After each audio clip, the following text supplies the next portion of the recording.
hell of a summer. The film opens with two camp managers, John and Kathy, Adam Pally and Rosebud Baker, sitting by a campfire and playing songs. Kathy steps away for a few minutes and comes back to find that John has been killed by having the guitar handle jammed down his throat. Kathy tries to run and escape, but she gets a knife through her head before she can drive away. The culprit sits in the car behind her, wearing a mask. The next day, Jason Hochberg, Fred Heckinger, is being dropped off by his mom, Maggie, Susan Coyne, at Camp Pineway, a place where Jason has been going to camp for years and is now camp leader at 24. Maggie thinks that Jason should be serious about getting a real job, but Jason insists that the job is real, and that it's something he wants to do since he was hired by John and Kathy for the position. Jason waits as the other counselors arrive. There's the popular hot couple, Demi Pardisaremi, and Mike DeFaro Wunatai, best friends Chris, Finn Wolford, and Bobby, Billy Brike, theater kid Ezra, Matthew Finland, socially awkward Ari, Daniel Gravel, vegan Miley, Julia Doyle, pagan girl Noelle, Julia Lalonde, Chris's crush Shannon, Kristen Nazaire, and Jason's longtime friend Claire, Abby Quinn. Bobby is desperate to get laid, despite him being too afraid to put himself out there. Claire also thinks that Jason should think about a future beyond Pineway.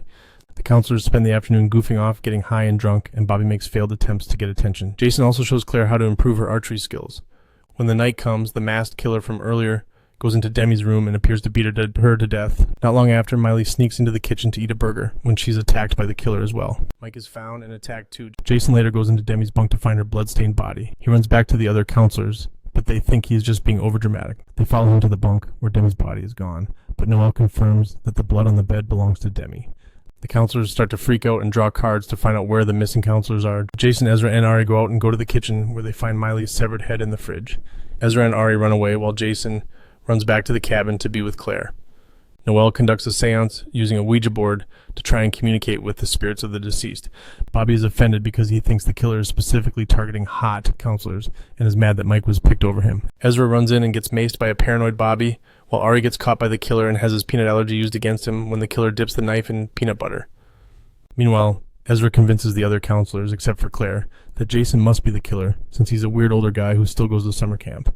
They tie Jason up and try to go find help. Noelle gets found by the killer and is stabbed and bludgeoned to death. It turns out there are two killers, and they happen to be Demi and Mike.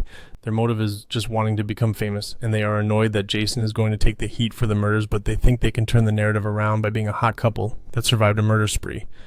They simply resolve to kill the rest of the counselors first. Claire brains Bobby with a fire extinguisher and frees Jason so they can escape. While they run through the woods, they find the bodies of John and Kathy. Jason wants to try and help the other counselors, even though Claire says they are assholes who accused him of being the killer, but Jason thinks he has to really step up as camp leader. Demi and Mike reveal themselves to be alive, pretending they were hiding from the killer. Chris, Shannon, and Ezra are hanging out when one of the killers comes out to kill Ezra with an axe to the head on stage. Bobby tries to find Chris, but he ran back inside to save Shannon. She ends up going back alone to try and save Chris. Meanwhile, Jason is knocked out and captured by Demi, who rants to him about her whole spiel and motive for becoming a killer. Bobby and Claire quickly find out that Mike is the other killer. Claire runs to save Jason while Bobby has to deal with Mike. After a brief fight, Bobby swipes Mike's pocket knife and stabs him in the neck with it while the cabin starts to go up in flames. Claire finds Jason and Demi while aiming a bow and arrow at Demi, who has a knife at Jason's throat. He reminds Demi of her earlier training by disguising it as motivational words, push forward, let go. And she shoots an arrow into Demi's eye. Claire frees Jason, and Demi tries one last attack until Claire kicks the arrow deeper into Demi's head, finally killing her. As the sun begins to rise, Jason helps Bobby patch up a minor stab wound he sustained, while Chris and Shannon, who agree to take things slow, join him. Jason and Claire sit by the lake, where Jason says he is ready to move on from Camp Pineway. The two of them then share their first kiss. Yo, legends of the internet. Did this video hit harder than a double rainbow? Smash that like button if your mind is officially blown, or if you're just here for the chaos.